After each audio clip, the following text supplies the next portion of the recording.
Bienvenido Héctor Manrique al Farande.com. Muchísimas gracias por la visita. Se encuentra promocionando su obra Terror, que estuve leyendo por ahí que ha tenido un notable éxito y buena crítica en Europa, y la adaptación de Ferdinand von Schirach, creo que se pronuncia así. ¿De quién fue la idea de traer esta adaptación acá a Venezuela? Bueno, buenas tardes, buenos días, buenas noches, dependiendo de cómo nos estén escuchando y viendo. En realidad la idea es del Instituto Goethe, que es quienes sabían ya del éxito de esta obra, por ser un autor además alemán, y son ellos quienes me convocan a conocer el texto, que ya ellos lo habían mandado a traducir, y ver si el grupo Actoral 80 tenía interés en montarlo. Yo apenas leí el texto, fue un texto que me llamó la atención, me parecía por un lado sorprendente para mí, ¿no? Si quieres te cuento de qué va la obra y así todos nos entienden. Lo que va a ver el público en Terror es un juicio, eso es lo que vas a ver, digamos, como espectáculo lo que vas a ver es un juicio, con la particularidad de que tú como espectador votas al final y declaras si es culpable o es inocente la persona que en este caso está siendo enjuiciada, que es el piloto de avión de guerra alemán. Es decir, la historia es la siguiente: un avión que va entre Berlín y Múnich es secuestrado por un terrorista con la intención de estrellarlo en un estadio donde hay 70.000 personas. Digamos, el comando de operaciones es avisado de este secuestro y suben dos aviones de caza, dos aviones de guerra. El piloto de uno de ellos decide tumbar el avión de Lufthansa, donde van 164 personas inocentes, pues pasajeros normales, y tumba ese avión, lo estrella, para que no se estrelle a su vez este avión en el estadio donde hay 70.000 personas.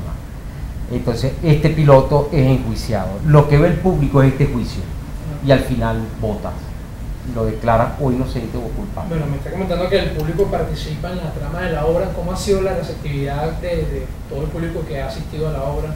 Bueno, ha sido para mí, por un lado, extraordinaria, porque se han agotado todas las funciones hasta ahora, ¿no? En las primeras 3 semanas se han agotado todas las funciones y esta cuarta semana está agotada. Es decir, que como participación ha sido una participación numerosa y entusiasta. Como respuesta en los votos es muy interesante. Hasta ahora siempre lo han declarado inocente al piloto. En funciones donde, digamos, ha sido más cerrado, si se puede decir, fue una función que era para periodistas, nada más. Es decir, cuando tú ubicas a un grupo específico, profesional, digamos, sí, podríamos decir, exacto, conocedor o con criterios desde tu punto de vista de formación éticos, de referencias muy concretas, digamos, la votación fue 130 inocentes, 100 culpables. Es digamos, la votación más cerrada que hemos tenido. De resto ha sido un poco más abierta, pero muy interesante, sobre todo porque el público al salir de la sala nos lo conseguimos siempre, mucha gente que está discutiendo, de pronto van en un grupo o en pareja y votan distinto. En definitiva, creo que es una obra que hace que se le mueva el coco a la gente, ¿no? Que se ponga a preguntarse cosas desde el punto de vista ético, desde el punto de vista de lo que es la justicia. Creo que en un país donde el sistema de justicia, para no decir que no existe, es excesivamente deficitario. Tenemos más del 98% de los casos que no son resueltos, no son juzgados. Ya eso te da una idea de lo mal que estamos aquí a nivel de justicia. Que la gente, que el público pueda ver cómo funciona la justicia o cómo debería funcionar, cuál es el poder sanador en una sociedad de la justicia, que no es solamente si alguien hizo malo que sea, digamos, castigado por eso, no, eso sana a uno. Cuando tú vas, ya no se hace casi, porque además se lo han prohibido ustedes los periodistas, pero antes uno veía siempre la última página de los periódicos, que casi siempre era suceso, y las madres lo que tenían era justicia cuando le mataban a un hijo. Ya eso ni sale, imagínate lo mal que estamos en esta vaina, que ya eso ni sale. Pero cuando la madre pide justicia es porque ella sabe que no le van a devolver el hijo, pero eso en parte le va a ayudar a sanar ese enorme dolor que tiene, ¿no? Por eso yo soy de los que piensa que vivimos en una sociedad, la nuestra, la venezolana, que es sangrante constantemente, porque están todas esas heridas abiertas, lamentablemente. Y creo que esa es, digamos, mi razón fundamental por la que monté este arroba. Sabemos que la obra plantea los roles del Estado y la sociedad civil, y como usted lo dijo, siempre los votos hasta ahora han dado de inocente a uno de los personajes de la obra.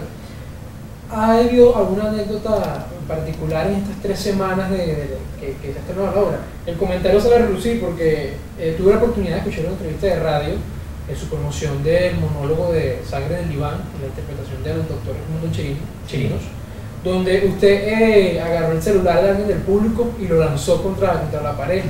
Y después que salió el personaje, después de haber terminado la obra, usted se dirigió hacia la persona a ver si había dañado el teléfono o algo así. Sí, bueno, ya después a partir de eso, cuando hacía Sangre en el Diván, lo que hacía era los recogía los celulares que sonaban y los metía en una nevera que tenía yo en escena. Pero sí, una vez tiré un celular hacia afuera, estaba molesto. Es decir, creo que ahí nos falta un poco de cultura, de entender que esa persona que está sobre un escenario requiere de meses de preparación, de estudio para poder pararse ahí, ¿no? A mí me gustaría a veces decirle a la gente, mira, dame el número de teléfono de tu trabajo para yo llamarte mañana y joderte bastante mientras estás trabajando. Y eso es un poco lo que hacen como... Hay gente que se le olvida también. Y a veces yo también soy muy impulsivo, aunque ahora estoy más tranquilo. Mira, la anécdota que a mí me ha parecido como un poco más... que me cimbró cuando me lo contaron. Me lo contaba un amigo que estaba con unas amigas y una de las amigas vota inocente y una señora que está al lado le dice, ojalá hubieses tenido tú, porque la otra señora estaba votando culpable. No, esta amiga vota culpable y la otra que está al lado le dice, ojalá hubieses tenido tú un familiar como yo lo tuve en las Torres Gemelas, para ver si tú no le votas inocente a él, porque si hubiese habido un piloto que tumbara ese avión antes de que se estrellara, mi familiar estaría vivo. Fíjate tú como cada quien se conecta a su forma, ¿no? Me parecía muy interesante la que votaba culpable, la que votaba inocente, las dos me parece muy interesante, pero cómo a cada quien le aprieta en el zapato. Hay gente que inclusive el día del estreno fue, lo recuerdo más claramente porque eran amigos, que estaban sumamente molestos, ellos habían votado culpable y había quedado absuelto, había ganado el inocente, por decir de alguna forma, y ellos me discutían enormemente, además indignados, porque consideraban que los que votaban inocentes eran blandengues frente a la justicia.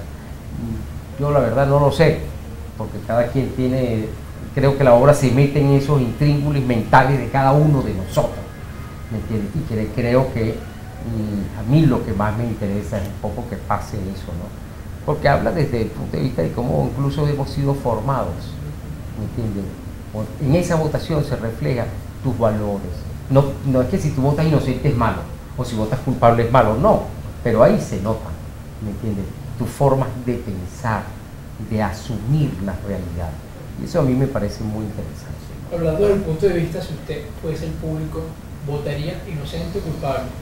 Cónchale, tú me metes en un problema, porque yo hago dos papeles en la obra. Uno, el de director, que dirijo la obra, pues. Y entonces uno necesita como director hacer que cada actor sea lo más verosímil posible, ¿me entiendes? Que cada uno defienda su verdad, ¿me entiendes? Porque en definitiva cada uno tiene su verdad. Pero además hago el papel de juez en la obra, un juez muy particular porque él no decide, sino que él lo que hace es procurar que el juicio se desarrolle lo más sanamente posible, porque quien decide es el público. Yo creo que si yo estuviese en esa situación, yo votaría culpable. Es decir, yo entiendo lo que llaman el mal menor, o sea, estar matando 164 para que salven a 70.000, pero tal vez un poco contaminado yo de mi realidad, siento que nos hace mucho daño todas esas personas que se pasan la ley por encima, más allá de las razones que tenga, que en este caso las tiene muy grandes, pero creo que es digamos, estamos viviendo en una sociedad que requiere en este momento que nos exijamos mucho en el cumplimiento de las normas, de las leyes, es decir, de que yo los respete a ustedes y yo no venga aquí y entre y empiece yo con un relajo, una falta de respeto con ustedes. O sea, cuyo ese entendimiento de la vida social, que tiene sus normas, que debemos cumplirlas, que hay normas que a mí no me gustan, ¿me entiendes? Pero que debo cumplirlas. Tal vez por eso yo votaría culpable. Me habló de que cumple dos roles en la obra, director y actor. ¿Cómo ha sido la preparación para llevar a cabo todo esto? Bueno, creo que es la de siempre, estudiar mucho, me tocó por partida doble, ¿no? Estudiar mucho la obra, lo que pasa en la obra, hacer todo el trabajo que hace un director desde el punto de vista incluso técnico, de división de la obra, para que hacérsela comprender lo más posible al resto del equipo, a los actores, a la vestuarista, al iluminador, a todos, ¿no? Eso, tener la responsabilidad y si la obra está mal es culpa tuya. Si te sale mal la obra, la culpa es tuya. Si el vestuario es malo, no es culpa del vestuarista, tú eres el director. Tú te haberle dicho, eso no va así. O si la iluminación es pésima, te va a decir, no, que el iluminador es malo, no. No, eso es mi responsabilidad, soy el director. Pero ha sido para mí un proceso, el de terror, muy estimulante. Yo acabo de tener un infarto. Digamos, ya yo tenía este proyecto en mente y se me frenó un mes por la situación en la que pasé. Entonces creo que es muy sabroso sentir que puedes seguir haciendo lo que quieres, lo que te gusta, lo que amas, y además haya tenido una respuesta del espectador que yo nunca esperé. O sea, yo nunca esperé que una obra como esta, donde tú no te vas a reír en ningún momento, donde no hay chistes, ¿me entiendes? Donde no es gracioso, y la gente acude, eso, con días de antelación ya están agotadas las entradas, van familias enteras y después tú las ves discutiendo. O sea, tú dices, vale la pena, vale la pena. Y por el otro lado, a mí que me gusta estar sobre un escenario, este oficio del actor, ha sido, oye, ver que puedo seguir ahí, porque el oficio del actor te requiere mucho físicamente. Y sentir que puedo estar ahí, bueno, me siento bien. Sí. Para ir finalizando, sus redes sociales y invite a todos nuestros suscriptores a ver la obra. Bueno, mis redes sociales son Manrique Héctor, por ahí me pueden padecer. Digo padecer porque muchas veces escribo lo que me pasa por la cabeza y al día siguiente no me pasa lo mismo, pero creo que es sano que no los diga. Eso es en Instagram, en el Twitter, en el Facebook, creo que es Héctor Manrique. Y los esperamos en Terror en el Teatro Trasnocho. Estamos los viernes a las 7 de la noche, sábado y domingo a las 6 de la tarde. Las entradas las encuentras por Ticket Mundo, pero además de eso, háganlo con antelación porque afortunadamente las entradas se agotan con días de antelación. Pero creo que la van a pasar bien, porque van a ejercer algo que es muy sabroso, que es pensar y que nos hace bastante bien. Muchísimas gracias por la visita. No, a ustedes por invitarme.